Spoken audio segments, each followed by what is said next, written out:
So I am here in Hoi An, Vietnam. It is a UNESCO World Heritage Site that is supposed to be a well-preserved example of a traditional Vietnamese port city from back in the early days of about like the 15th or so century. So we're here today to check it out. I'm actually based in Da Nang, which is about a good like 40 minutes away. That frankly, if you're in the area you want to visit Hoi An, like Da Nang is probably the best place to stay because it's relatively close, and that's where the closest airport is if you're planning on coming down here. So I heard that this place is really pretty nice, but is also over touristed. Not the first time I've said this on this channel, but of course we're just gonna check it out anyway because I'm a tourist. So we're gonna see, but hopefully there is still at least some real flavor here for us to see. So let's go. Okay, I have to admit, this is actually very beautiful.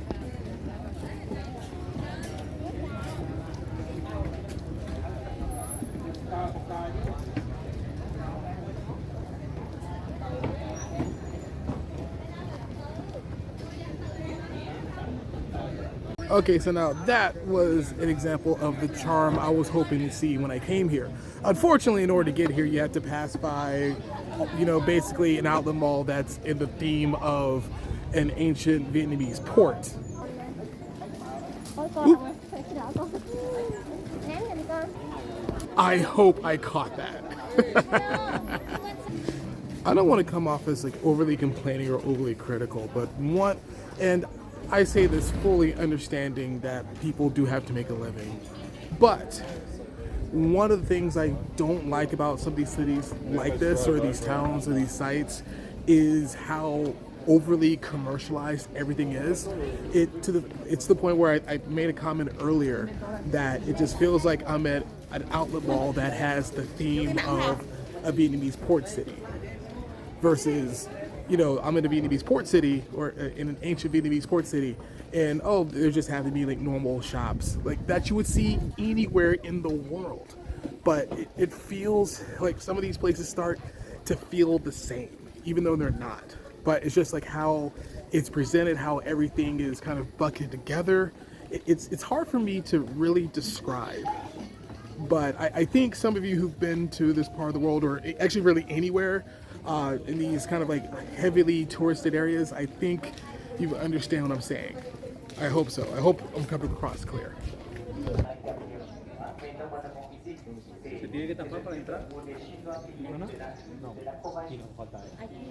Let's play a game to see if you were paying attention to one of my previous videos that I did in Malacca. So we have the guardian lions out here. I want you, just by looking at the lions, to tell which one's male, which one's female. Okay, so we're gonna start with this one right here. Take a good look, take a good look. All right, all right, all right, okay. Okay, then now here's the second one, okay? Take a good look. There is enough in here to tell you which one is which. I'm not going to tell you the answers. You're going to have to go back and watch the video and to figure out if you're right or not.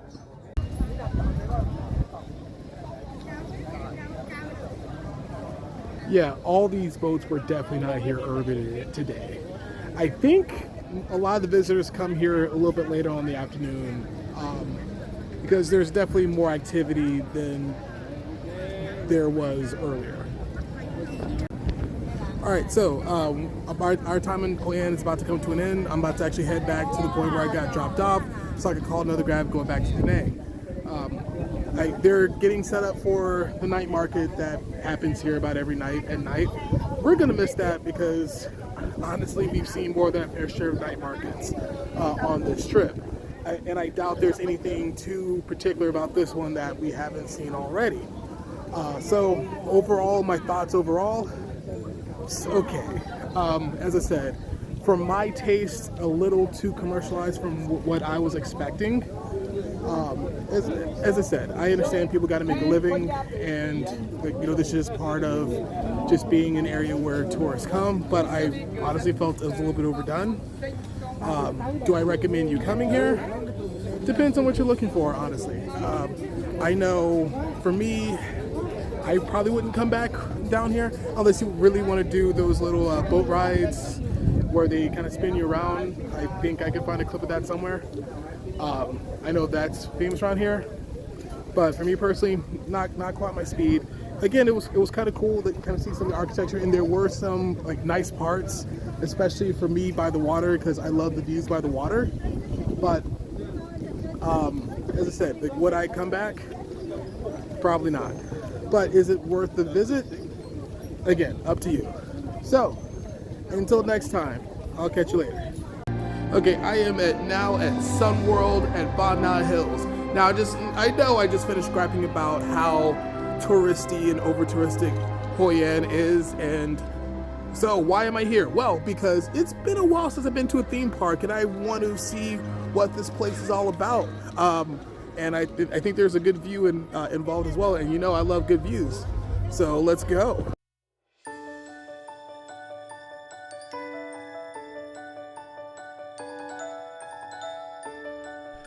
The cable car trip from the base of the park to the first section ended up being about 20 to 22 minutes. I'm not even exaggerating. The cable car is about 5.5 kilometers or 3.5 miles and is one of, if not the longest cable car in the world. This video isn't the full ride, but you get the idea. I turned it off at about halfway through, I think. So if you come here and you're afraid of heights, I honestly do not know what to tell you. You guys need to see this.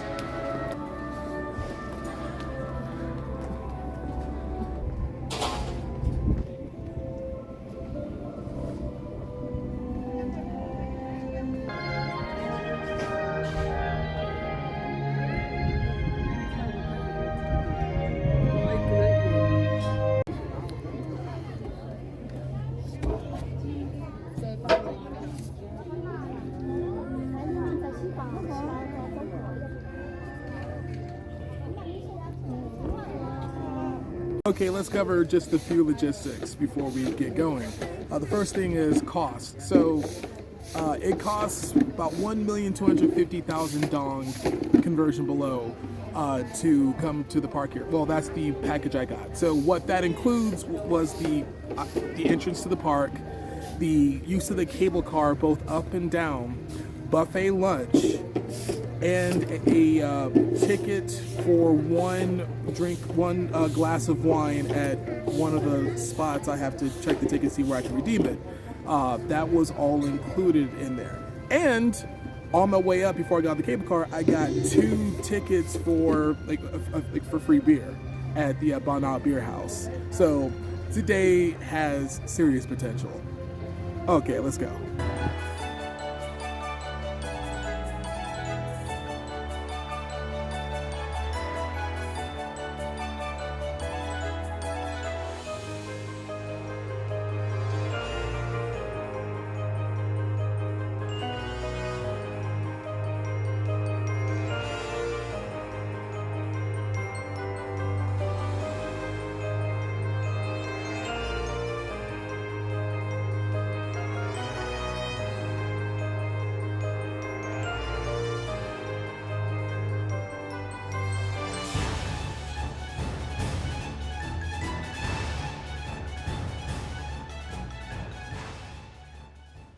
So apparently the park is split up into a few different sections. In order to get to the real next section that has a lot of the stuff that I'm trying to do, I have to take another cable car.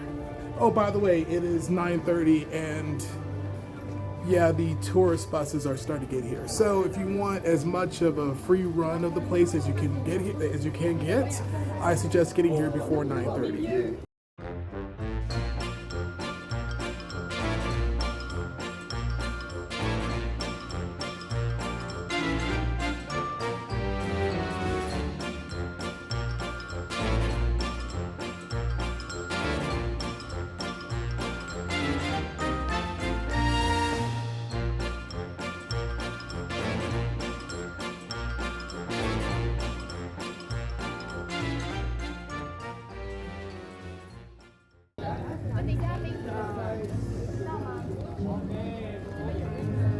Okay, now we officially made it to the French Village. So apparently it looks like this place is split into two different areas, the Land of the Sun and the Land of the Moon. So we're going to check out the Land of the Moon first because there isn't a whole lot there. And again, a lot of things we want to do is in the Land of the Sun.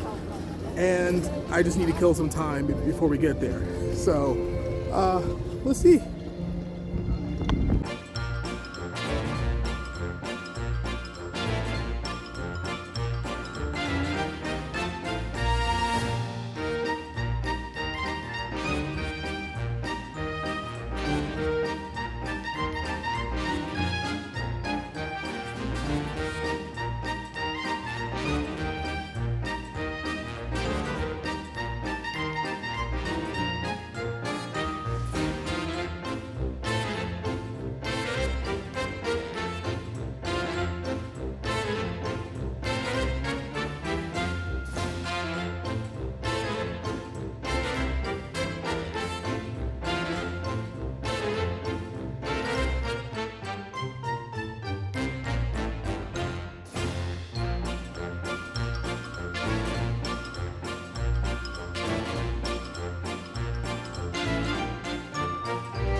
Small beers, of course, but hey, I'll take it. Not bad. A little too light for my taste, but not bad.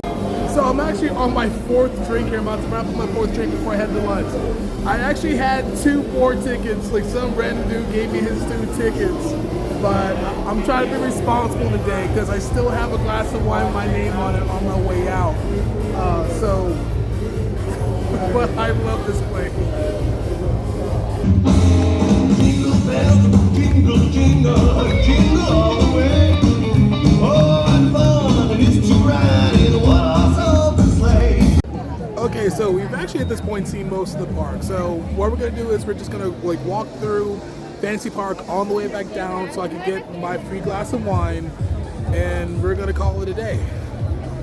Today has actually been fun.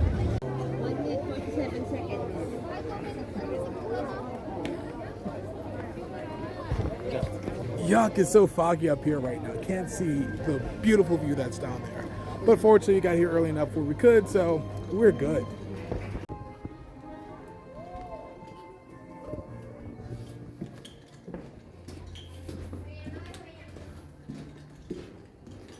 Okay, thank you.